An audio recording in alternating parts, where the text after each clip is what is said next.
Judge is a better version of Brock Lesnar. What is something you love as much as the Sherman Bears love wiping? As an opposing fan, you could probably see his face and want to sock him between the cracks.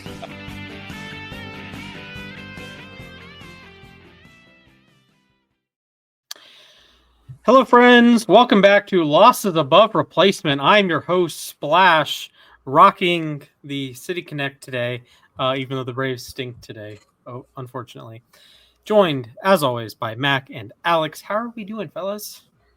Mariners put down an absolute beatdown on the A's today, so that's always nice. Rob Refschneider decided to hit a 3-run home run, so that's always fun. And Colt Emerson hit a lefty-lefty triple. So, things are doing good over here. Sure. Yeah, things are good. I'm heading to PA on Friday, so spending the weekend in the Poconos, so that'll be fun. So all things are good other than the Mets right now. And we got some comments firing off. Double Bass, hello. Eddie, yo, Eddie. XYZ balling, Giants. XYZ balling. Oh man. XYZ balling is I'm here sorry. on, and I respect that. Yeah. Eddie, I got Abner Uribe. He may or may not come up later in the episode. Just FYI. Man. I'm the wrestling fan. I need to be the one that's advocating for him at this point. Because he's doing the Ralph DX. coming in with Tigers or worse. I don't know. Do you guys Tigers or Giants right now? 7-game series. Who wins? Give me the Tigers. Yeah, give me Tigers. Yeah. Okay. I'll take the Nuke. Yeah, same here. Yeah, I mean, to be fair, if you had brought that up as an option, then Yeah. Fair enough. Eddie, man, that Eddie, is a great you're question. gonna get kicked. Eddie, you're gonna get kicked. You're gonna get kicked. You're gonna get kicked so far. It'll make a new Cam Little. We'll have to move over. I can put him in timeout. I should do that. Just kidding. Boys and girls, ladies and gentlemen, I'm actually going to start with our question of the day. Today, we're recording is May 27th. That's a special day in Major League Baseball history. It's the only day that shares two Hall of Famers born on the same day. Not just the same day, but the same year, too. So, fellas, your question of the day, you're starting a franchise. You get the entire career of this player. Are you choosing Frank Thomas or Jeff Bagwell? Ooh, that is a great question. Two Hall of Famers, both played first base, both were great. I know Thomas more of a DH. Bagwell did other positions as well. I know he was mostly first baseman. Oh no, I'm mixing him up with Biggio. Biggio, yeah. Man, and he also got the iconic batting stance from Bagwell, which was definitely taught to you as a kid, I'm sure. Man, that's a great question because Bagwell also had the speed. Now, granted, he may have been aided by some just magic vitamins. Just magic out. Magic. Big Hurt is the one guy who complied, and we know did not take steroids. Well, now he's taking testosterone pills. So, yeah. Oh yeah, I know. Yes. Yeah, we see that on television all the time. I think honestly, I'm gonna lean Frank Thomas. Big Hurt, he was just such a masher throughout his career. And I know Bagwell was too, but I think I lean the Big Hurt. Sure. All right, Alex. Yeah, I think I lean Big Hurt as well. I mean, if we're going purely on first baseman, right? Like, I want someone that is going to absolutely tear the ever-loving cover off of the ball. And one that is legitimately, again, maybe the other people will think differently on this here, but Frank Thomas, I think, had that fear factor a little bit more. I think that Bagwell, don't get me wrong, Bagwell was absolutely amazing in his own right too, but Frank Thomas was just a whole nother animal. Yeah, and I know Bagwell did have a 30-30 season and was obviously he wasn't a DH because he played his entire career with the Astros when they were in the National League. But still, I think I agree with you. I mean, there's a reason Frank Thomas was called the Big Hurt. I mean, in his prime, I feel like he's almost underrated. I feel like people almost just like don't mention how just amazing he was at the plate. Right. Yeah, he sort of suffers from Albert Pujols syndrome. I'd say that the first decade was so dominant. Then you get a younger generation of baseball fans that comes in, and of course he misses the 05 World Series season. Like he played on the White Sox that year, but he wasn't on the playoff roster. He was injured. Yeah, so he's not technically a champion. It's like the Ronald Acuna thing, right? Not technically a champion, but he has a ring in theory, but he's not like listed on Baseball Reference or anything. Baseball Reference, by the way, has it essentially pick them. They're both in the 70s war-wise. Thomas, a slightly better hitter. Bagwell gets more defensive value, and he played his entire career at first base as opposed to splitting time between first base and DH.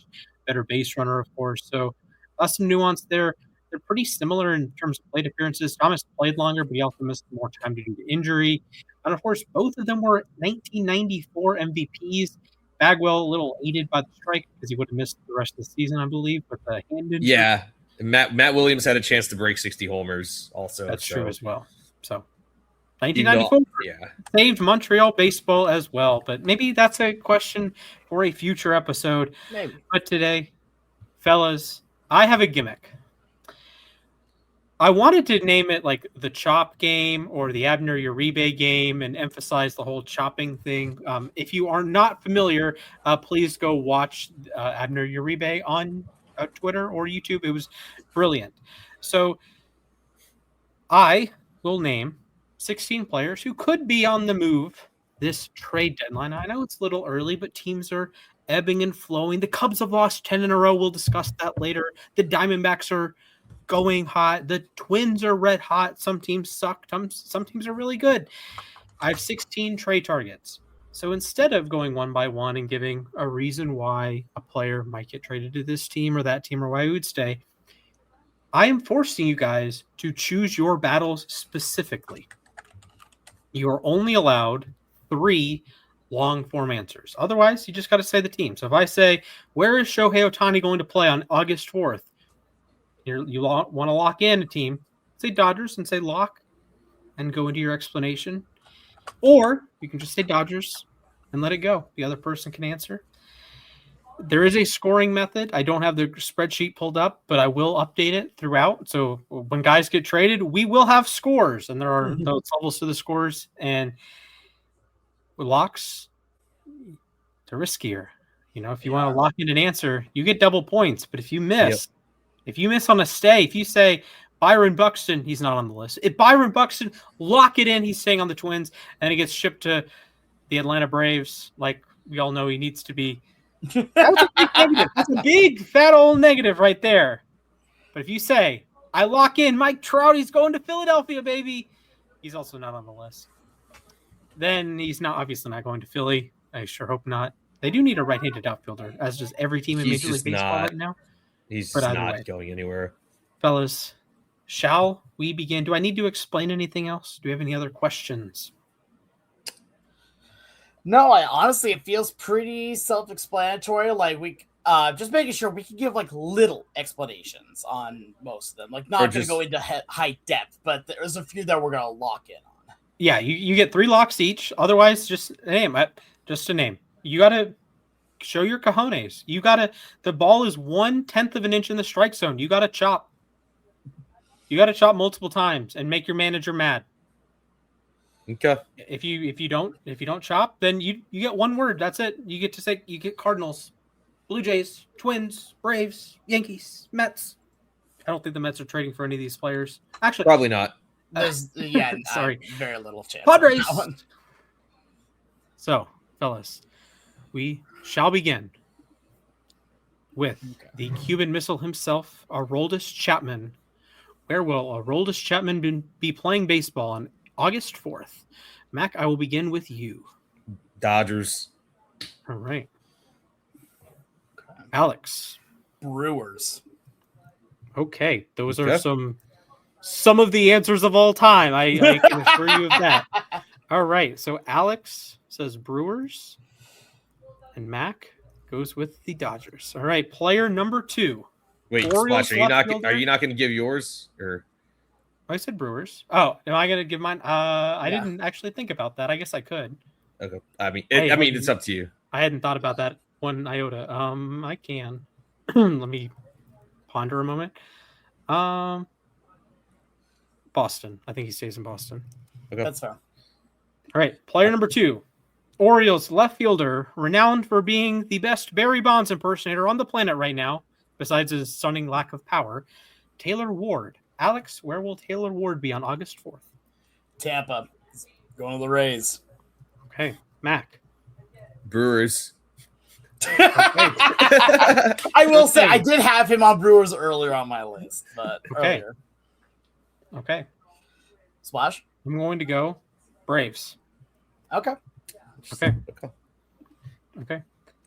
Number 3, a player that once pitched almost a no-hitter and then almost did it again, in fact, for that 2013 Cardinals team, the Devil Magic that got just dunked on all over by David Ortiz. Michael Wacha. I will begin with one Michael Wacha, and I think Michael Wacha will be on the Yankees. Okay. Matt, we will go to you. Back to the Padres, one of his former clubs. Okay. Alex. I got the Diamondbacks. All right. Arizona. They're red hot right now. We might talk about them later. Maybe. All right. Player number 4 would fit it right in with Scooby-Doo because it's Scooble-Dooble-Doo, baby. Tarek Skubal of Lima Beam fame. Alex, where will Tarek Skubal be on August 4th? I'm using one of my locks here. All right. Lock it in. Or is it a hard lock or a soft lock, buddy? It's going to be a soft lock. All right. Soft lock. The soft lock is going to be they stays in Detroit. I mean, I feel like this is bang obvious here. As much as, like, this feels very similar to, like, the Shohei Ohtani situation from a couple years ago. Like, yeah, you have a player that is absolutely... you can't find the value for here. Like we saw earlier here in the Juan Soto saga, right? That they did find a trade value for him, but it looked bad, honestly, for both teams when you now look at the end of it here, the end result. So I think on this one, I don't think there's going to be a team that is going to be willing to pay the price it's going to take for one half of a season of Tarek Skubal here, because you know it is going to be a mammoth package. Right? There is no ifs, ands, or buts about that here. I don't think any team is going to be willing for a player that is going to play one time. It's like that's going to play once every 5 days here, that you're going to give up what's probably going to end up being like three organizational top 10 prospects and a major league talent. Okay. Fair points. Mac, where will Tarek Skubal be? Yep, Tarek Skubal will be, easy for me to say, on August 4th. He will still be on the Detroit Tigers. He's staying put. Okay. I definitely hit the wrong button there. That's okay. Oops. All right, Tigers. And I will say Tarek Skubal is a... Are you going for the content, or are you? I think I'm going to have to do it. Give me the Dodgers, unfortunately. Yeah, that's fair. All right. Boys and girls, ladies and gentlemen, we're staying in the AL Central. A player of slightly less strong pedigree, with all due respect to Ryan Jeffers and his family. Ryan Jeffers, welcome down. I'm going to go first here. New York Yankees, the Bronx Bombers. And I'll go ahead and second that. I also have the New York Yankees. Okay. It'd be really fun for the content to say something else, but no, on my list, I also have him going to the Bronx. Okay. So no points for any of us for that one. Yay! We're all on the same page there. All right. We go to a player who once robbed Alex's heart, not once, not twice, but thrice in one game, and robbed the Mariners of 3 home runs. The home run slugger himself, Joe Adell. Mac, where will Joe Adell be on August 4th? Still in Anaheim. He's staying put. Okay. All right, Alex. Philadelphia. Oh, yeah. Okay. This is not like defending anything. I just want to say they went for an Angels outfielder before. It turned out pretty well for them. Yeah, you got Brandon Marsh, who has the similar BABIP to Ty freaking Cobb. Yeah, which is short, diabolical. buddy. Joe Adell, he will be on the Angels still. All right, we got a big bopper. He is a player that is being compared to Michael Harris now according to Braves Twitter. But instead of Michael Harris, he does have a big home run that turned those tables around. I think I screwed that up. That's okay. 2022 World Series hero, Yordan Alvarez. Alex. This is my hard lock. Here. Okay. The hard lock is that he's not leaving Houston. Like, don't get me wrong. I would love nothing more than to see him, like, let's say, I don't know, in Seattle wearing a Mariner uniform instead. But there's no chance that he leaves here, right? I mean, yes, the Astros are down this year here, but that does not mean it's going to be for very long. And honestly, he is a level of hitter that the team will build around more.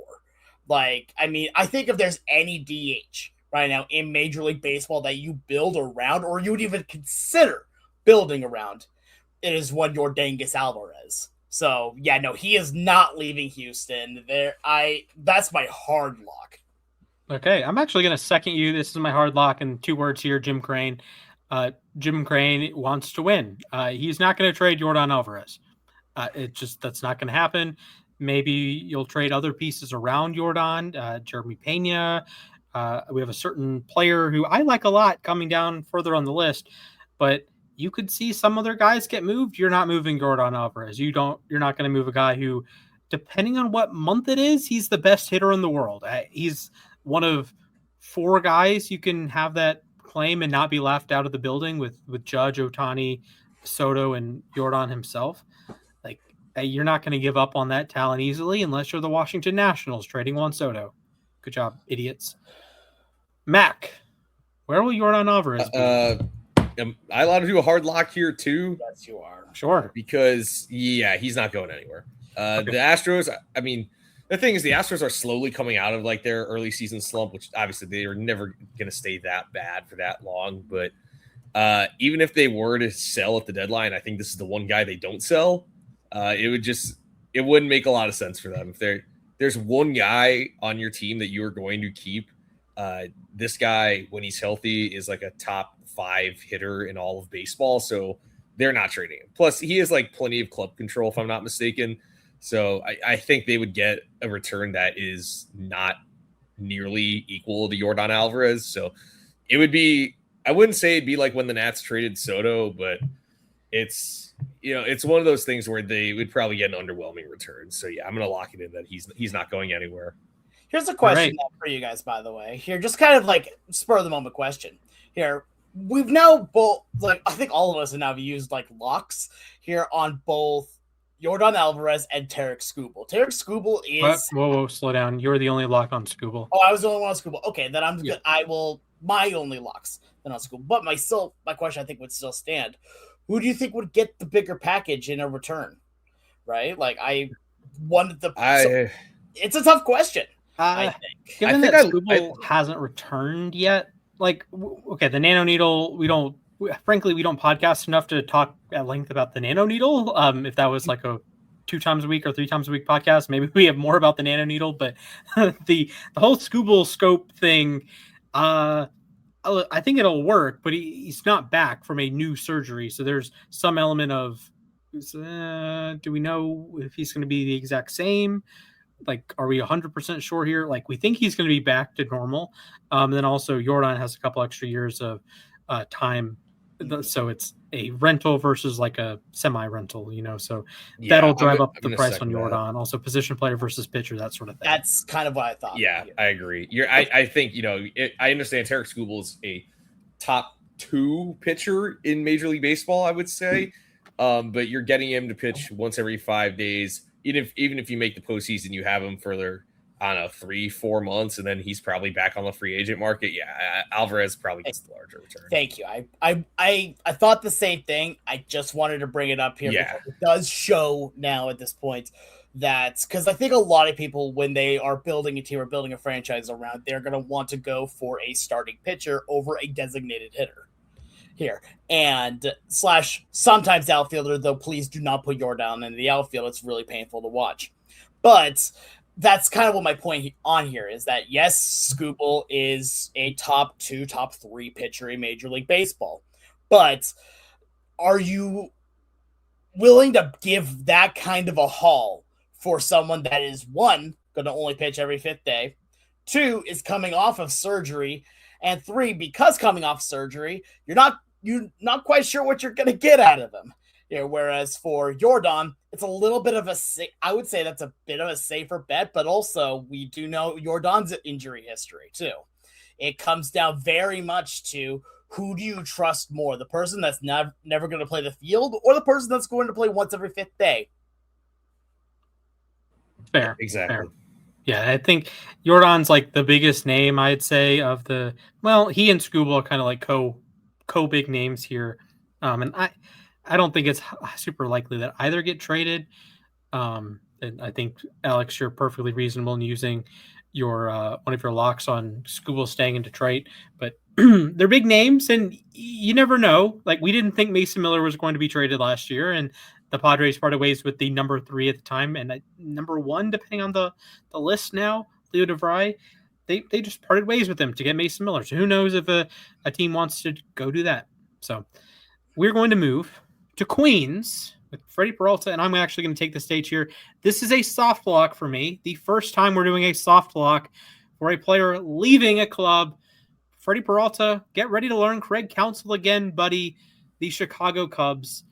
Craig Counsell was already on a team that extended this man. And as funny as I think it would be if they traded him back to the Brewers, I don't think that's going to happen, but it would be objectively hilarious. I do think the Cubs could use more pitching. You have players getting injured, helping out their children. Cade Horton blew his arm out. I think they need some more pitching. Shota Imanaga is a good pitcher. I don't know how well he's going to fare on days the wind is blowing out, when it's hotter at Wrigley Field, when it's hotter at other stadiums. Like, he's really good if the wind is blowing in. Those fly balls are lazy fly balls, lazy pop-ups, the Andrew Abbott method. But he has a massive home run problem. That's scary. Edward Cabrera would probably walk one of us if given enough opportunities, with all due respect. And the Cubs need like someone with like lights out stuff, legitimate lights out stuff. Justin Steele, I know he's working his way back from injury last year, but Imanaga, Steele, even Horton, Cabrera has some nasty stuff, but he doesn't have exactly pinpoint control. Peralta can strike you out. He can strike 10 guys out, and I wouldn't be surprised. So I think the Cubs go get a big time arm. They pay him, and they have sort of like what they did with Kyle Tucker last year. You walks at the end of the season. Oh, well, the Cubs, no sort of deal. But they need some help, and I think Peralta would be a big help. Alex, sir, Freddie Peralta, where does he go? Cleveland Guardians. Okay. I'm going to also soft lock the Cubs here. It just makes too much sense. The Cubs are not a division rival for the Mets. So, you can trade it within the National League, I think. Also, the Cubs are not going to stay this bad. Like, we saw how great they can be. They are on a 10-game losing streak and are currently, if I'm not mistaken, they are tied with the Pirates as of this moment. But they're going to get back into contention. The NL Central also isn't going to stay this OP. But yeah, I think the Cubs line up perfectly here. They need all the starting pitching in the world. So yeah, it makes too much sense for Peralta to go there. I will say, not sold on him getting extended. He's expressed that he does not want to get traded and that he wants to stay in Flushing. And they've even hinted that even if they trade him, he could end up back in Flushing. So I'm not going to lock in that he has a relationship with Craig Counsell, but I don't know if he necessarily gets extended there. Are you saying he's going to pull a Merrill Kelly? I'm not going to say yes there, but it's possible. All right, fair. All right, we're going from Queens to the land of the fish that just swept the Mets. Sorry, buddy, I have to mention it if it ends on a walk-off grand slam. Sandy Alcantara, the former Cy Young Award winner. Mac, where will Sandy be pitching in August? Cleveland. Guardians. Okay. Alex. Cubs. Okay. Listen, I'm not gonna give reason. I'm just gonna say they got Sixto. It's time to get Sandy now. Okay. I think he stays in Miami. All right, fair. Fair enough. All right. We move to player number 10, a Cy Young Award winner, a man who was almost after Alex's heart. Then he faced Jordan Alvarez in a playoff game. Robbie Ray of the San Francisco Giants. Alex, what you got? A reunion with the Diamondbacks. Okay. All right. Matt. I have a different reunion. He's going back north. He's going to the Blue Jays. I could see it. Okay. I could potentially see those. Robbie Ray will be Cub. We each had. Okay, fair enough. Can you tell the Cubs need starting pitching? Yeah, I think that's fine. Yeah.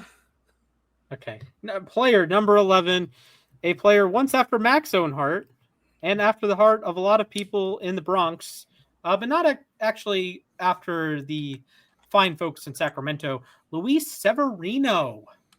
Mac, your choice. He'll still be residing in West Sacramento. He's staying put. Sure. All right, Alex? Yeah, no, this is my last lock here. He's staying in Sacramento. Like, I mean, Okay. I feel like they've been trying to trade him for right now, just can't get the right price. And at some point, like, they're still competing for the American League West. I mean, they just lost the division lead today to Seattle. They're not going to trade down at this point here. They're going to keep their guy. Sure. Okay. I'm gonna go Braves. Okay. Yeah. Okay. Shoot my shot, I guess. Fair. Yeah, I respect that. Yeah. All right. We have a player who is unfortunately not known as Jewish runner, Christian Walker. Clap it up. That might have been my worst joke of all time, and I've had a lot of them. Christian Walker. Alex, your current arch nemesis, where will he be playing in August? In August, he will be a part of the team of Pure Friendship, the Brew Crew. Okay. Mac. Christian Walker. San Diego Padres. Ooh. Okay. I have a reunion. Arizona. I was considering that. I thought about that. I considered it. I considered it. All right. We have 4 players left. Alex, you are out of locks. Mm-hmm. I have 1 lock left. Mac has 1 lock left. 4 players left. We move to the Rockies. It's always one other relievers. Antonio Senzatella.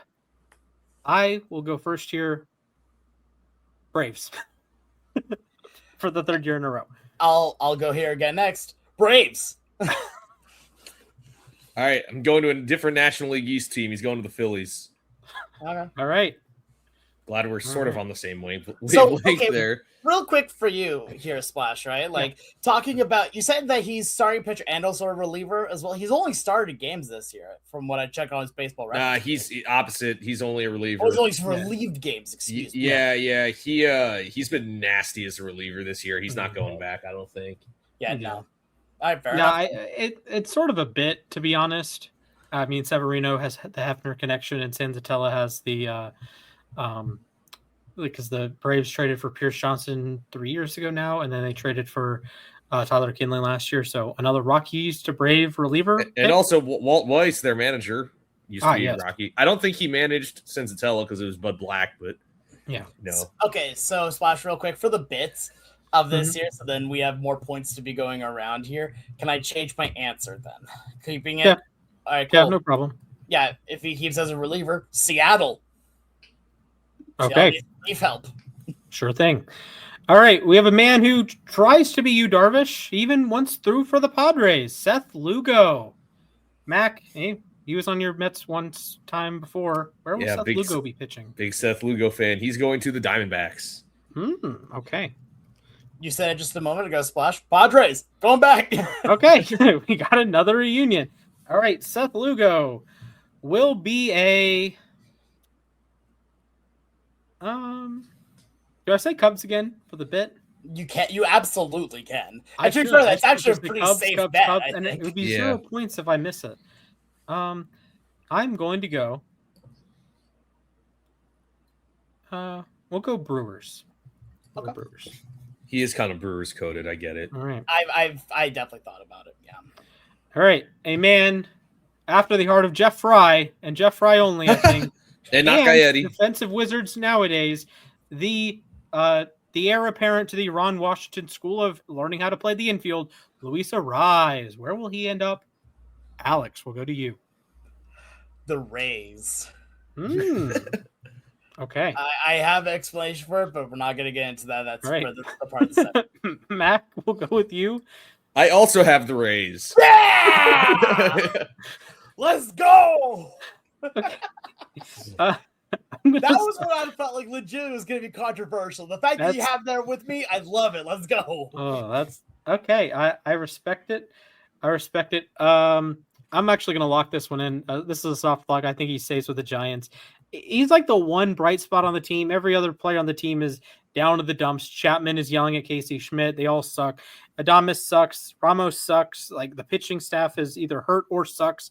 Patrick Bailey got traded. I think they're going to keep someone around to be like a competent piece in the lineup and hit 300, maybe win a batting title, someone for the vibes. And I know Rise has been traded multiple times before now, Minnesota to Miami to San Diego, but I think he sticks around for the full season and has a nice full, hits 320, above average defense. I can't believe I'm saying that, at second base. And listen, I guess I have a bit of a reputation for not liking Luis Ariz, dating back to the comments I made when he got traded. And I said, if you're Marlins management and you close your eyes, is Luis Ariz in your World Series picture? And I said, no. Well, maybe that's a hater, but Luis Ariz has turned a new leaf.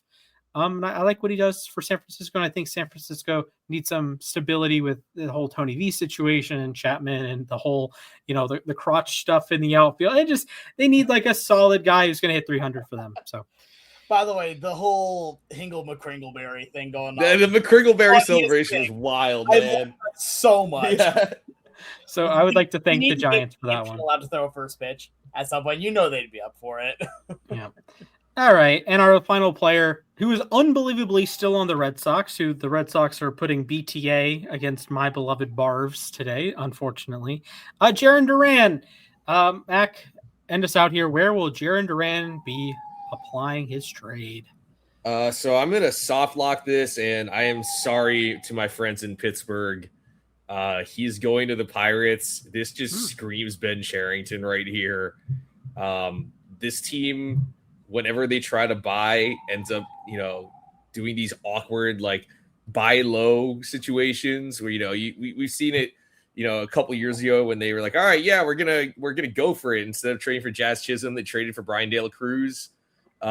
This is a situation where I just don't see the Pirates overpaying when they could be a year early. So I think their one addition to the lineup is going to be Jarren Duran. Okay. I could see it. Makes sense to me. Alex? We'll keep the same color. He's going to the Reds. Oh. Okay. Reds. I will go. I'm going to go Padres. Okay. I can see it. Okay. So I will flash up our picks here. I'm going to give one player.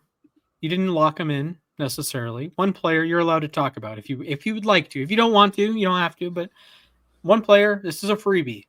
No locks involved. Just free talking about it. Yeah, feel free. One player. I'm not gonna. I'll give it a second here, but I just want to say there was definitely a kind of a theme with some of mine here, where yes, it made sense, but also I wanted to have a couple of reunions just because I felt like it made sense. But there's a lot of players that, while I was making my list here, I was throwing back and forth here. As for my one that I would want to talk about a little bit more here, I think okay, I wasn't planning on this one, but I'm going to anyway. Antonio Senzatella. Seattle's in a very weird position right now with their relief corps, because right now you do have very, very good relievers here. The problem is with some of them, they're not performing at the full level. Andres Munoz has been, I'll be honest, shaky. He's not looked amazing. He's looked like he's been having issues here. Brash is just coming back from injury. Spire is just coming back from injury. And Bizzardo is doing good work. Good for Antonio Bizzardo, which, by the way, his sweeper is just out of this world good. But after that, you've got, Cooper Criswell. You've got Alex Hoppy. Like, if you could get another arm in there, that bullpen immediately looks so much better. And again, you're going to put him in the dead ballpark known as T-Mobile Park. That is going to make, if he's showed that he can pitch in Coors Field, I don't think he's going to have a problem pitching in Seattle. Just going to throw that piece out there. Yeah. I don't think that Seattle is like a relief piece away from being perfect. Seattle has a very interesting problem right now where they have too many good players at the same position right now, where you have the backup at shortstop, you have the backup at starting pitcher, and a backup at right field here. And at that point, now you're trying to figure out how do you maneuver these players around. This is a good problem to have. It is. I'd rather have too many good players than not enough good players. So I had to try and target an area that is not going to affect any of those areas, but is going to help make it a little bit easier to fill in the gaps of a, quote, area of need, which is wild to say that considering that Seattle's one of the better bullpens in Major League Baseball. But adding an Antonio Senzatella to be right there alongside Bizzardo, Spire, and Brash, and then Munoz in the ninth, or you could even move Munoz out of the ninth if you really needed to, although I don't think you should. He does better in the ninth than he does any other inning. So, with that being said, no, I think Senzatella to Seattle makes more sense when you put it under the idea that he is fully a reliever. Yeah. Sure. Okay, Mac, do you have any that you want to go on? Yeah, I'm going to touch on Aroldis Chapman here. I picked Dodgers. I mean, I know that like Tanner Scott has been much better this year, but Chapman, there's a guy you want to add to, your run to try to three-peat. I mean, this guy has 2 World Series rings. He's been, contrary to what Yankee fans will tell you, Aroldis Chapman's actually a very good postseason pitcher. Look at his numbers. He was especially great the last time he made it to the World Series with the Rangers. Also, the Dodgers, like, I don't know if you can expect Edwin Diaz to be anything this year. That injury is pretty serious. He's out until, who knows, July, August. And then, who knows whatever he's doing off the field, the weird shenanigans. I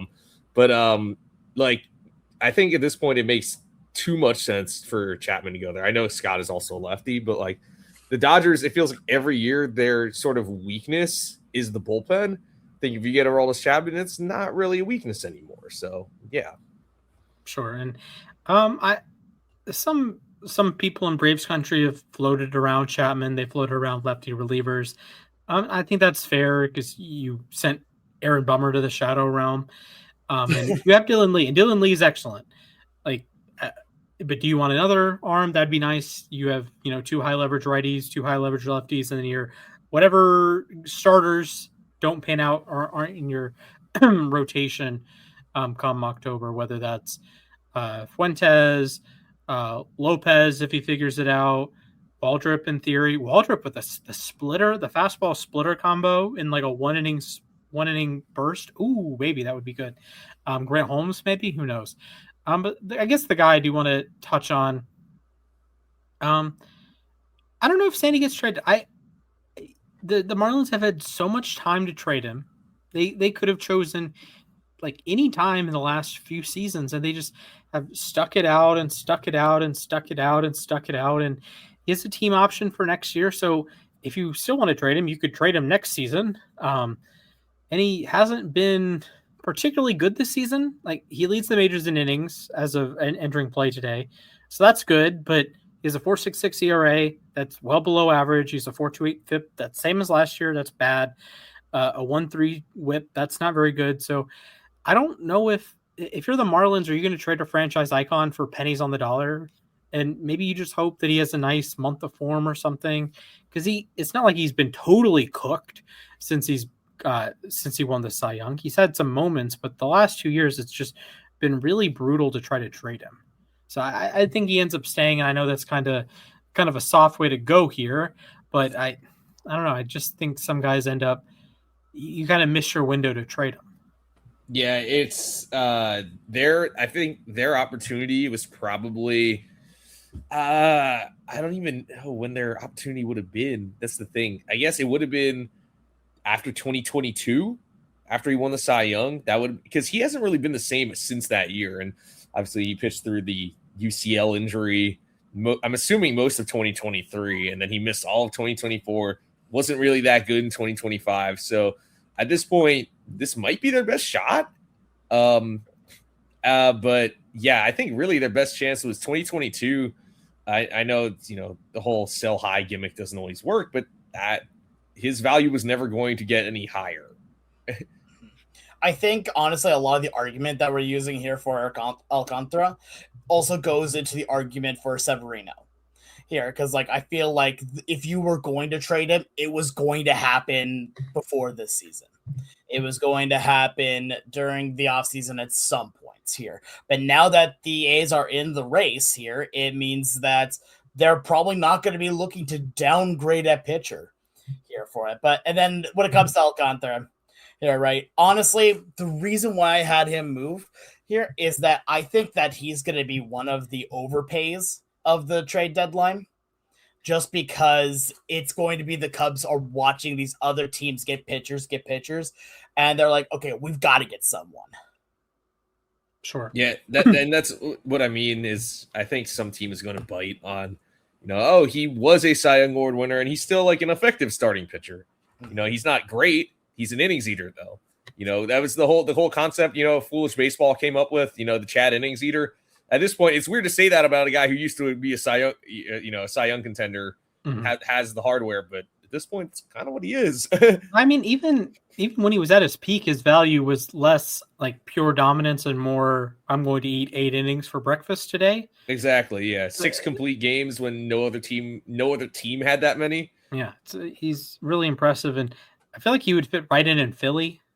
Like that workhorse mentality. Yeah, he's sort of like a solid blend between Wheeler and Nola. I guess Sanchez with the sinker, but just different parts of each. But yeah, I agree with that. I could see it. If you were hosting the segment, who's one player you would have included that I did not include? Ooh. See, that's kind of the thing, right? Is that one thing that's kind of funny, right? You go over the divisions right now, and some of these divisions are so weird right now. Here, the American League West's leading team, the Seattle Mariners right now, have a below 500 record. You go look at the NL Central, every team is above 500. That's kind of insane to think about. But that's the thing is, I really don't know. Let me think on that for just a moment. Let me think on that. Sure. I'm going to include a guy, and I know this team is currently, tied for second place in their division, but I don't see them hanging on forever. I would include Riley O'Brien here.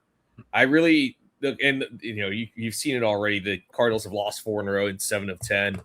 I don't see them hanging on this long. I think, the Brewers are starting to pull away a little bit, or they're starting to get some separation there. I think there's a guy who probably the highest value on that team. I mean, relievers are always super, super highly valued. So I would include O'Brien on this. Yeah. You think I could probably include 20 relievers, and some I've heard of, some you've never heard of, some you're like, I remember in 2021 when the Braves made all their moves at the deadline, the guy I was most excited for was Richard Rodriguez, who was not on the playoff. Oh, yeah. Like, oh, yeah, he's going to help out the bullpen. The bullpen ended up being absolutely nails. They have a nickname in Atlanta. Without him. Yeah. Yeah, without him. And then all of the outfielders are would have been a playoff round MVP if it had existed in the DS with Jock Peterson. But yeah, I think there's, again, probably 30 relievers I could have included. That it just who knows, man. Reliever roulette. It's really hard to be a consistent reliever. This is why I hype up Bryce Iglesias every single season, because he's consistent. The one guy that is, because it's impossible. Mac, I'm not trying to pick on you. Devin Williams was the best reliever in baseball for 3 years. Now he has a 5 ERA. and Yeah. was bad last year with the other New York team. I mean, to use Edwin Diaz too. I mean, dude just randomly became like the worst pitcher in baseball in 2019, and then the next year it was like, oh, Edwin Diaz again. You know, it's Tanner Scott, his teammate now. The trumpets. yeah. Or Andres Munoz. I was doing the WAR update earlier. Actually, I can pop it up for you if you want it. The WAR update. Like Alex is sitting over here with a big old negative for Mr. Munoz. It's like, okay. And I have a negative for Griffin Checks, but Mason Miller, he's God's gift to humanity. Maybe I should widen it so you guys can all see them. Corner Breeze too. I'm doing so bad this year. Dang. Yeah, you got some pitching and you got some injuries. Crochet's injured. Ronald's was out for a little bit. Langford's hurt. Cal's hurt. Yeah. So just unlucky, I guess. I have some injuries too. Guerrero got hit on his inside elbow yesterday or the other day. Ooh, Baldwin's hurt. That can't feel good. Yeah. Soto missed some time. Tatis hasn't homered yet. I can't comprehend that one. Dude. I can't either. I have no idea. I still think he's going to end up with 20 home runs. He might, but like it's past Memorial Day and he still has no homers. It's like unbelievable. Like, here's the thing right now. The fact that we are now living in a reality where Fernando Tatis Jr. and Chandler Simpson have the same amount of home runs this close to June is hilarious. It's crazy. And we also have the same number of home runs. We do, in fact. It's yes. crazy. He has the same number as his dad does. Yeah. Shout out to Chan-Ho Park. Then awards odds. Fellas, yeah. Yes. Fellas, oh, man. I am here. I am him at 132%. I forgot to update it last week. I'm my sincerest of sincerest apologies. I just totally forgot to do that. But yeah, we're rocking and rolling. I got Ohtani and Murakami carrying me. A little bit of Dylan Cease. His number tanked after the whole going on the IL for the first time in his career bit. So I can't believe thanks, Mr. Non-mustached man. But at least 10% better than 8%. Man, I really threw with the Okamoto pick so far. It's okay. He's been all right. It's just been Murakami and McGonigal have been so good. Yeah, absolutely. By the way, I do have the other person up. I figured out for who I could put on the list. Sure. Here on this. And sorry, Mac, because it's a Mets here. Jorge Polanco. Like, he's coming back from injury here in a little bit. But a switch. Anytime you have a switch hitting infielder, I feel like there's value in that here. And I don't see how much he's going to try and stay in New York here. So. I'm going to be honest. That would be a colossal mistake by the Mets because he has basically no value currently. Oh, I'm aware. He is coming off an injury, has sort of a big salary, and like hasn't played the field since the second game of the season. If they were to trade him, they are getting like a low-level DSL dude who hasn't played a professional inning. Like, are we? I think it's a worthwhile question. Are we 100% sure? Like, Jorge Polanco is a starter for your playoff team? I guess it depends on the team. I guess also we'd have to see what he does between when he gets activated from the injured list and the trade deadline. Right, because we've also he started a rehab assignment today. Yeah, actually, it was funny. They had a video of his rehab assignment where he tried to challenge. Yeah, Double A, but they don't have challenges there. I didn't realize that. I didn't know that either. So I'm like, hey, yeah, and then he singled anyway. So ball don't lie. Enough. Here's my thing when it comes to Polanco, right? Again, I experienced this last year as a Mariner fan, but there are times where he will just break out for a month plus of just being the best hitter on God's green earth. But there are also times where he's just going to look bad, and you'll also know that he doesn't really play the field near as well as he needs to. Honestly, again, I think he has more value. Like, he has the ability to play the field if you need it, but I think his value is best as a DH. Here, if having a switch hitting DH, I think is so undervalued because it's a guy that you can plug into the lineup every single day because you don't have to worry about the righty-lefty matchup, and it's a guy that, as long as you know that he's going to be hitting, and he's been in a good streak, you're not going to worry about him on the lineup card. He's just going to be there at 4 or 5, maybe 6 if you need to here. And then also, again, like I said, if you need him to go into the field for a game, not going to be as pretty, but you can do it. Sure. Again, you have there's a lot of players, and things can change over time.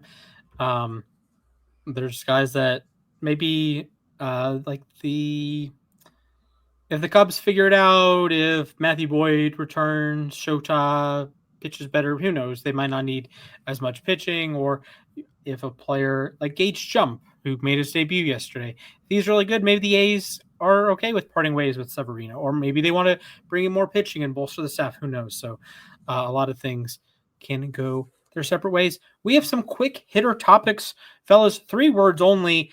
I have 3 questions for. Well, really, 3.5 questions for you. First off, All right. the Astros, led by Tatsuya Imai, threw a combined no-hitter the other day. Are combined no-hitters a real, genuine accomplishment? Mac, your 3 words.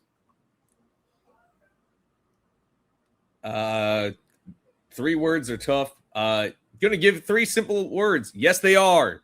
Come on. I had the same thing here, but it was yes, it counts. Okay. A no-hitter is a no-hitter. Yeah, I will go with tradition be darned. Yeah, I mean, it counts. I know it's not as special as a regular no-hitter. But that's fine. Cool, whatever. It's more special than a combined shutout. Like, that would be weird if you just, a combined shutout. Just what? When will we get a combined perfect game? We got technically it can't happen because by definition a perfect game is 1 pitcher. Okay. So unfortunately, even if it was no hits, no walks, no errors, no anything like that, it could not be considered a perfect game because the perfect game is 1 pitcher, 27 up, 27 down. Okay, fair enough. Okay, question number 2. Which one is more real? The Cubs losing their last 10 entering play today, or the Diamondbacks going 10-1 in their last 11? Alex. All right, so my 3 words for this one's kind of go back to our last segment. Cubs need pitching. They need to have pitching if they're going to win any ball games, especially considering how tough the NL Central is right now. And the fact that every team's above 500 at the moment, here going on a losing streak like this is not a death sentence, but Lord, you need some help if you're going to make it work. So, and that starts with getting pitching. Sure, Mac. I'll go snakes stay hot. I just, that team in the desert, I thought people were sort of sleeping on them. I didn't necessarily say they were going to be world beaters, but I think their offense is way better than people were giving them credit for. And they did sell off a little bit, but they didn't do like a hard sell last year. They traded 2 guys on expiring deals, both to the same team. But this is still a solid team. Plus, they called up Ryan Waldschmidt, and I think he's going to be a solid big leaguer. So, yeah, I think the Diamondbacks, maybe they aren't necessarily this great, but I think they could sneak into the playoffs. Yeah, my 3 words are Marte Parte activated. Ketel Marte has been the best hitter in baseball over the last couple of weeks. It's crazy. I do want to mention Corbin Burns. He's looming. He's lurking. He's lurking around. I don't know how long. I don't know if he's going to be back to peak effectiveness. We've seen Garrett Cole. He's actually pitching right now, I believe. His first outing was fine. No runs. That's important, but it's fine. I don't know how good Burns is going to be coming back, but that's sitting there. They could also make some moves at the deadline. Who knows? And they do have a weird World Series run on their ledger with Marte getting a hit in every playoff game. So I don't know. Who knows? And finally, more for a season-long approach. Which of these surprise teams are you buying? The Washington Nationals, the St. Louis Cardinals, or the Chicago White Sox? I will go first. Big Wood wins. James Wood, man, and CJ Abrams. James Wood is just an unbelievable baseball specimen. I don't use this lightly because this man is the guy I'm about to talk about. He's a future Hall of Famer. He's a Triple Crown winner, a multi-time MVP, a champion. James Wood gives me like Miguel Cabrera, like field spraying vibes. It's just the majestic home runs to left center field. I watched one when I went to the Giants game. He just peppers the left center bullpen, which is impressive because he's a left-handed hitter and you're not supposed to hit it that direction. the defense is bad. The whole team's defense is bad. I get it, but Blake Butera, I will give him lots of credit. They have the number one scoring offense in baseball. We talk about like the three true outcomes and wanting to get back to like not old timey baseball, but like small ball. The Nationals have like a mix of both, a real healthy mix of both. That you have Nasim Nunez, who, depending on what day it is, leads the majors in steals. You have James Wood and Abrams, who provide the power. It's just Keber Ruiz hits for contact. The guy who shares a birthday with me, Jorby Vivas, he hits for some contact. Jacob Young, excellent defender. Is hitting for power inexplicably. Dylan Cruz, they just called back up. It's a really goofy team, but they score a lot of runs. I got to give them fair play for that. All right, Alex.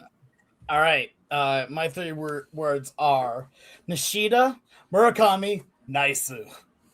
I love watching these two play together. Like, here's the thing. The White Sox are one of my favorite teams right now just because they are having so much fun.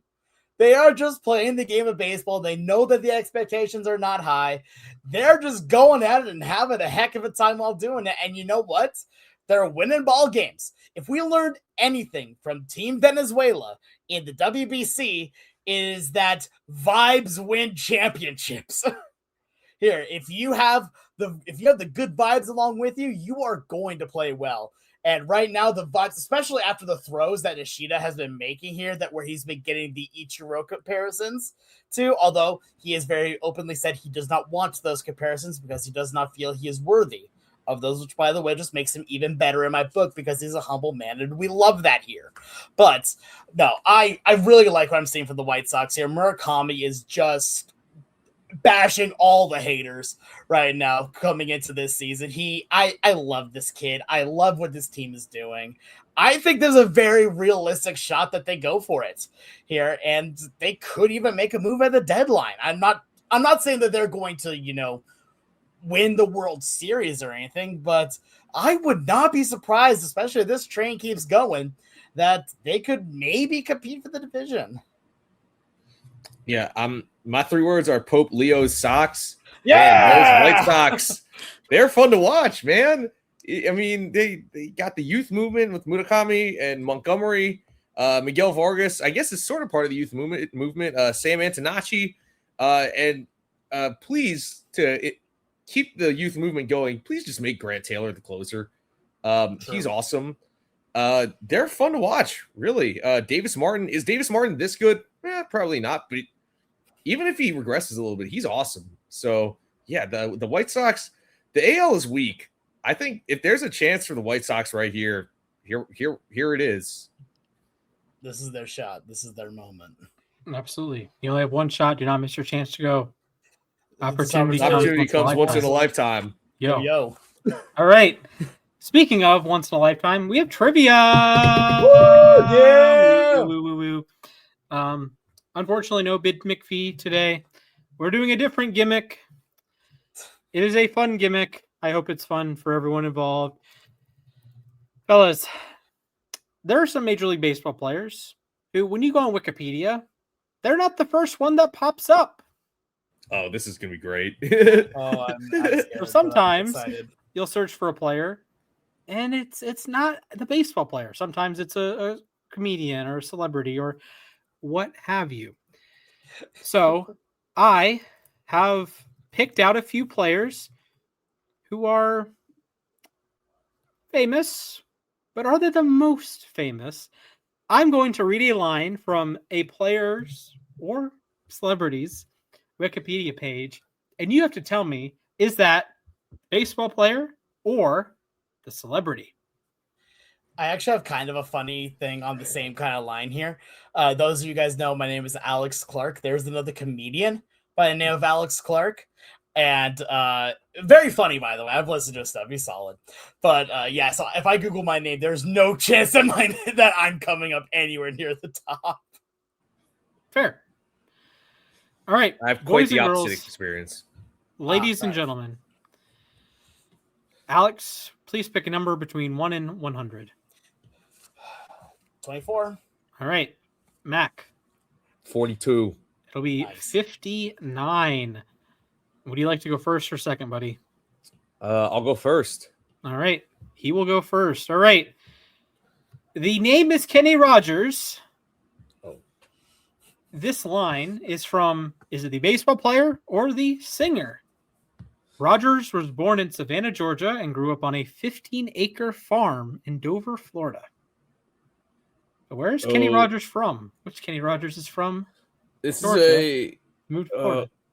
that's a great question. I've been to the I'm blanking on the name of that cemetery in Atlanta, but Kenny Rogers is buried in there. So I'm gonna guess it's Kenny Rogers, the singer. Oh, I would hope you're guessing it's Kenny Rogers because they're both named Kenny Rogers. The gambler. Unfortunately, it is. What? It's Kenny baseball Rogers, player. the pitcher? Oh my god. Yes, it is. Yes, Kenny dude. Rogers, the pitcher, the World Series champion, and World Series. He was an excellent pitcher for the 06 Tigers. That's not a World Series champion, unfortunately. With the Yankees, no. What? Yeah, Kenny Is he a Rogers. Yankee? Yeah, 1996 Yankees. Oh wait, yeah, I knew that. Yeah, I was getting my Yankee teams confused. All right, I'll take the L on that one. Damn. All right, Alex. All right. Gonna make this a little bit tougher for you. A little bit tougher because this could be one of three players or one of three people. They all have the same name. Will Smith.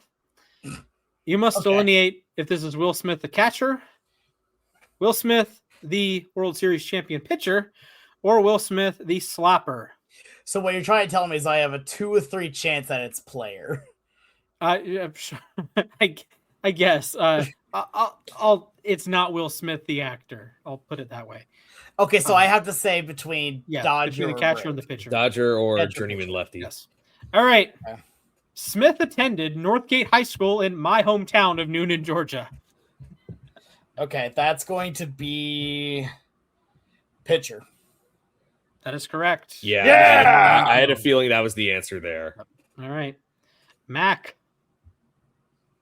you have another one that is actually not cross culture. Well, but I'll be fair. Alex gets one, you get one.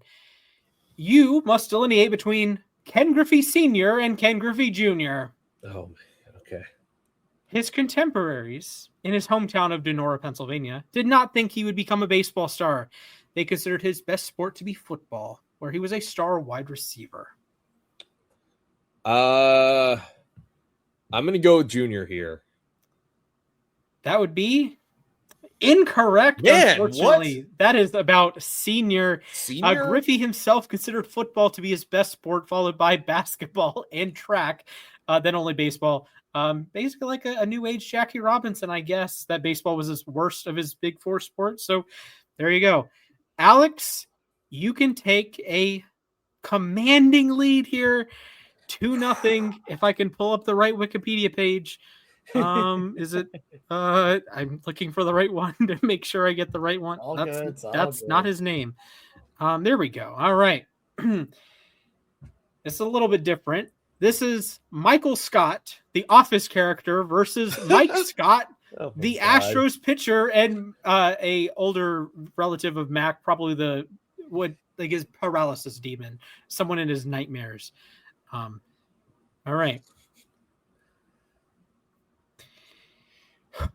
Your decision is between Michael Scott, the Office character, and Michael Scott, the baseball. What happened? Okay. Here we go. Are you ready? Yes. Okay.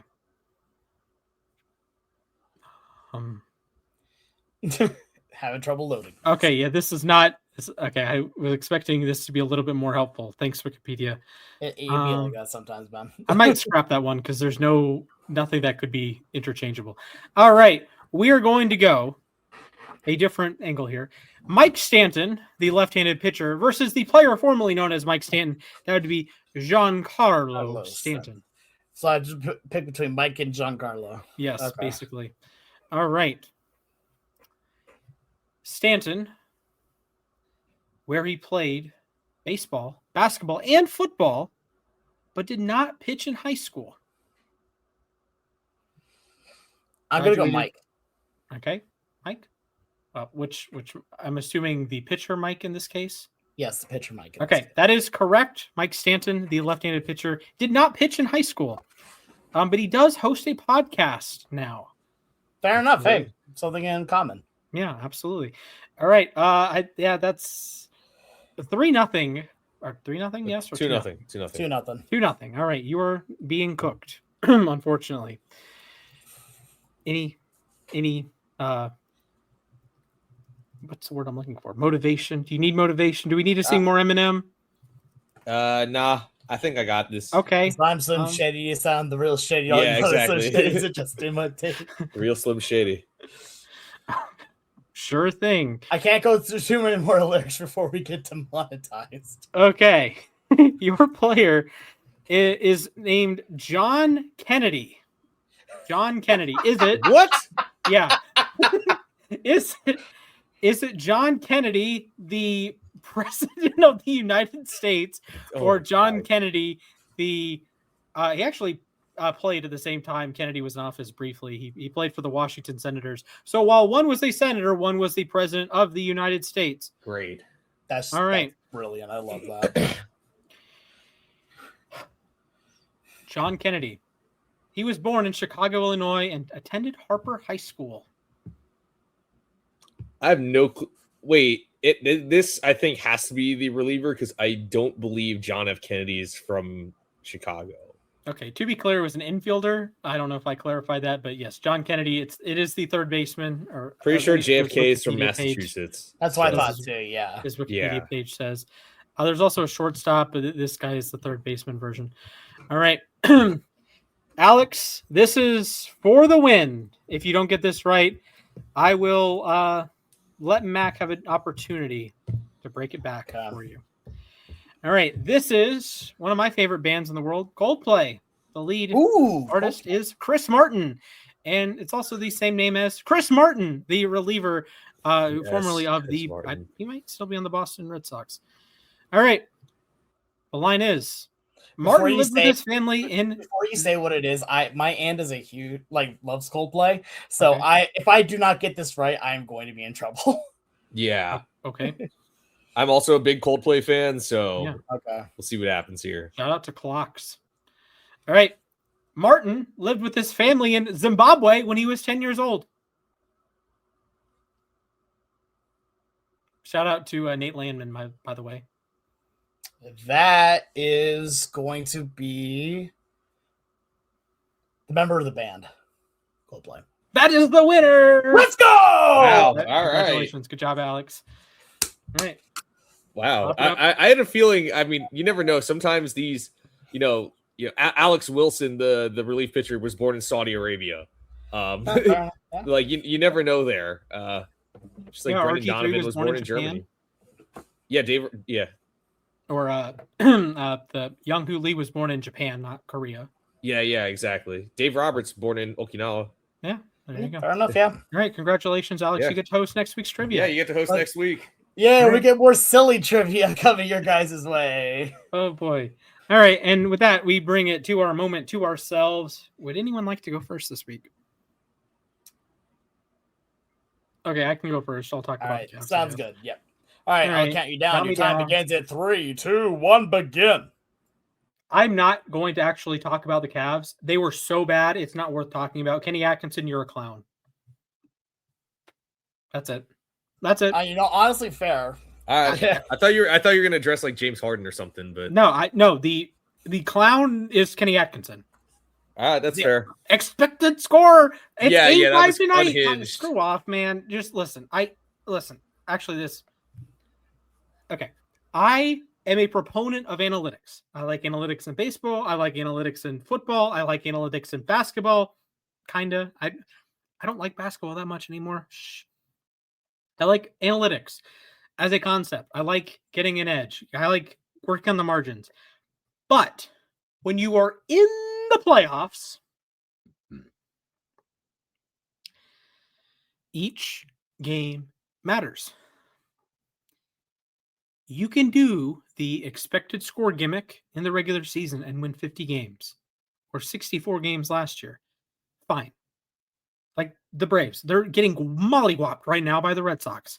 I don't care because it's the regular season. And I know over the course of the full season, Bryce Elder's not going to allow 6 earned runs to start. Ronald Acuna is not going to go 0 for 4 every single night. Austin Riley's not going to go 0 for 4 every single night, so on and so forth. But it's the playoffs. If Aaron Boone or Walt Weiss or Dave Roberts or Don Mattingly or one of the other managers that is likely to be in the playoffs this year, if they lose the series, if Craig Counsell goes out and blows a series, they say, but expected, we had a better expected. I don't want to hear it. It's the playoffs. It's do or die. It's win or go home. You're going home. You can say, oh, well, we're the better team. I don't care. I can claim all I want. The Ravens were the better team against the Bills 2 years ago in the playoffs. I can claim all I want. They were actually better than the Titans. And they lost that playoff game by 16 points because they had a couple fourth downs and a couple turnovers. I can claim that all I want. I look really freaking dumb. So, Kenny Atkinson, when you talk to the media, understand in the playoffs, the only thing that matters is wins and losses. It doesn't matter what the expected result is. It doesn't matter if the Knicks had magnet ball. It doesn't matter if Josh Hart is 7 feet tall somehow. All that matters is you outscore your opponent. And you did not. You were up 22 points in the first quarter or in the fourth quarter of game 1. After that moment, I'm not even going to do the math here. This is not an exaggeration. They lost by 150 points the rest of the series. Like, basically, Mac is shaking his head, or is nodding his head in the background. You got obliterated. You got beaten so bad. If you were a dynasty of the ancient world, you would have been wiped off the map. You would not have a name. This is not a Roman Empire fell and yada yada. You wouldn't even have an empire name. You would be you're gone. You're off the map. You're not in the history books. You're not important enough to be in the history books. You were just wrecked. What are we doing? What's the point? What is the point of anything? Like Donovan Mitchell, listen, he did 30 points in game. Clap it up. Clap it up. Chris Paul, welcome back, buddy. Big 3 to cut the lead to 40. Good job. Evan Mobley, you're the same player you were 4 years ago. What are we doing? Jared Allen, why is Mitchell Robinson your father? Dude, figure it out. You're paid $30 million a year. You're a former All-Star. Figure it out. James Harden, I'm not even going to talk about James Harden. Because Garland was hurt last year. That's not really fair to James. Kenny Atkinson, you're a clown. Yeah, frankly, I don't even know how analytics work in basketball. I'm going to be completely honest. It's just like shot quality. Oh, yeah. Okay. Yeah. Is that FIP in baseball or something? Yeah, I guess to some degree. Yeah. I see the point, but for the regular season, I get the point. But yeah. I would have the same argument if I was a Celtics fan. They had what lost the Cavs the series. 1 is Kenny Atkinson being a moron, and 2 is the Boston Celtics not beating the Sixers somehow. Well, yeah, the Celtics. Come on, Boston. All right. Who wants to go? I'll go next. Okay, go. Alex. All right, someone coming down. 3, 2, 1. All right, buckle in, boys. I'll talk about wrestling again. But no, I have a gripe that I want to share with this here. I don't think that wrestling has to only be the actual fighting itself. And there are ways that you can get over and you could be fun and you could be a good wrestler without so much as even wrestling that much here. And I have 2 examples for you very easily. I like how our viewer count went down to 2 the moment I said the word wrestling. But number 1, Joe Hendry, my boy, my favorite wrestler right now. Here, he does wrestle. He's a very good wrestler, but it was his songs that got him over. And you know what? Great. Here, he has the unique ability of being able to make a hit song against any opponent that he works with. His song recently of "Can We Fire Logan Paul?" Just again, I'm hearing people just on the street here saying this and quoting it. It is insane. And then the other one is Danhausen. Danhausen does not wrestle very much. He's the guy that looks like a clown that curses people, and he's your number 1 merch seller right now. Just let people enjoy every part of what wrestling is. It doesn't just have to be someone that does the cool flip. It doesn't need to be someone who's 7'8" and that can bench press 10,000 pounds and throw someone 15 feet. Wrestling is a lot more than that. That's why it's a show. That's why it is something that is a lot more than just a fight. If you want to fight, go watch UFC. If you want to fight, go watch boxing. If you want to fight, go watch a lot of reality TV. Let's be honest here. But if you want to watch a story, if you want to watch a story that includes also people getting suplexed and hit very, very hard here, because there is still a lot of those hits are very real still too. Watch wrestling. Give it an effort. But also, if you do like wrestling, don't make fun of people for liking certain wrestlers. Seriously, just because not every person is Obafemi does not mean that they are bad, right?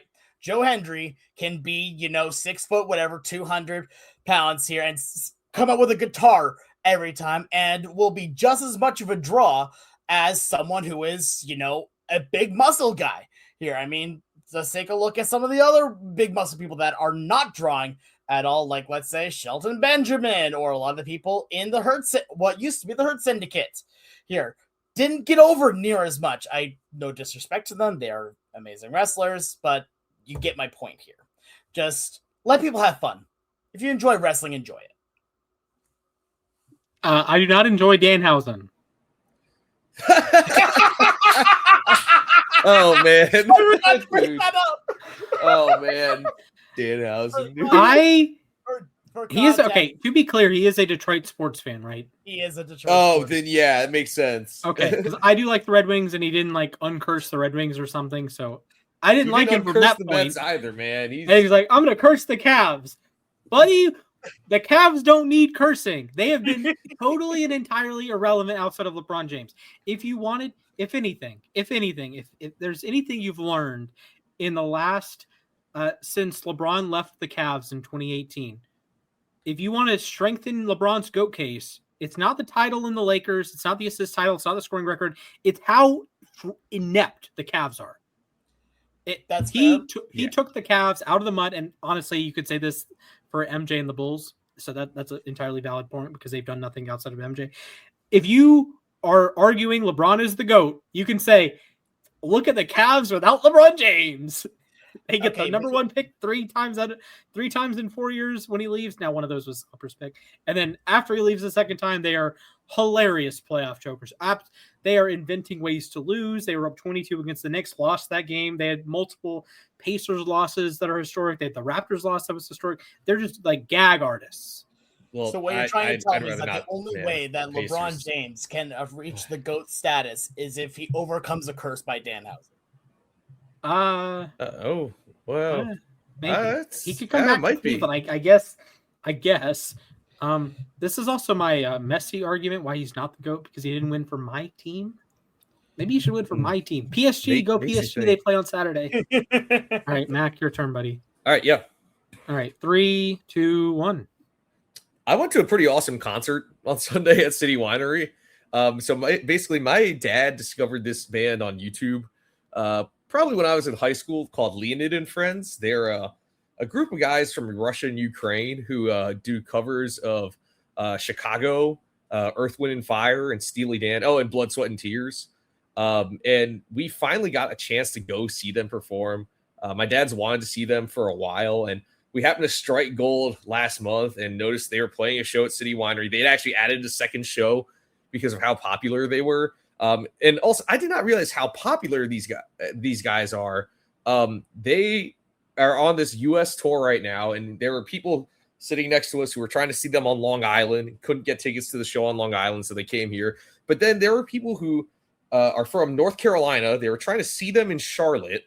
The show in Charlotte completely sold out, so they drove to New York to see them. And these guys are awesome. Like, seriously, they... the brass section is great. The singers are great. The guitars are great. The drummers, everything about them. They're so great. I'm really glad I got to go to this. I kind of, my dad was just like, I'm going to buy 3 tickets. And I was like, you know what? I'll go. I'll see what this is all about. I've heard their covers before. they're pretty good. Hearing them in person, I think they're even better in person. So if you guys are into that type of music, by any chance, I know they're playing some like yacht rock cruise next spring along Florida. But yeah, if you're into that type of music, I know I'm a huge Steely Dan fan. And I really like Chicago, Earth, Wind and Fire, like all those bands that they cover. If you're into that stuff, go check these guys out. It's very hard to get tickets for their shows, but they're currently touring. They have like a whole Midwest and West Coast tour coming up this summer and into the fall. So if you got a chance, Leonid and friends, find them on Instagram, Facebook, YouTube, and check them out. They're really great. Earth, Wind, and Fire is some of my favorite music. It's fantastic. Yeah, and that's the thing is they did. I think they played Fantasy and they played another Earth, Wind, and Fire song. I can't remember. Do you remember? That's the thing. That was their encore with September. Okay. Of course it was. Yeah. And obviously, yeah, their first like big their first cover that like went viral was "Make Me Smile" by Chicago, and that's the name of their tour, the "Make Me Smile" tour. But yeah, they played like all the biggest hits. It feels like. By the way, Ralph, Denhausen can uncurse them. It just takes real human monies and a lot of real human monies here to uncurse the team. So get on it. So I have a theory. If you were a super rich billionaire, why don't you just own a sports franchise? Like I might not like the Mets, but I can appreciate Steve Cohen like being the white knight that tries to save the New York Mets. I hope he fails spectacularly, obviously, but I can appreciate the effort here. Like if you are like a donor with NIL, if you are a billionaire that happened to go to a random university, let's say I become a billionaire, what's stopping me from just pumping in? Okay, I don't mean this in any way like the Mormon Church does with BYU. Like, folks, come on. It's sort of pay to play in a way. But if I become a billionaire, podcast to the moon, why don't I just invest billions of dollars in Arizona or Boise State winning the national championship? That is my lifelong goal. That is, yes. Unfortunately, we wouldn't be doing it with Ashton Genty. Maybe Ashton Genty Jr. or something. But yeah. Ashton Genty the fourth. Yes. Yeah. You know, I went to school with a guy who was Homer the fifth. Oh, wow. Wow. Yeah. So he got a V in his name every year. So Yeah, shout out to Will Fuller too. Yeah, on the Columbia swimming record board for a while, there was Adam Clayton Powell V. That was pretty dope because also they're literally streets named after his relatives in New York. That means Nice. if you knock out that homer though, you'll get to take 2 prize cards. Yeah, so that's always fun. Yeah. Unfortunately, his family can't go in the treehouse. Only one of them can go in the Homer treehouse. There's no homers allowed. But one homer is allowed. All right, that'll wrap us up for episode. I don't even remember how many we've done. Episode of the podcast. I'm Splash, joined by Mac and Alex. You can follow us on Twitter collectively at LAR_baseball. We're also on Instagram. I should post more. I'm on Twitter at Mr. Splashman19. Alex is at the Sports Guy 242. Mac is at Mathias_A_K. And for all of us at losses above replacement, we're going to flush today because the Braves got shut out. See you next week.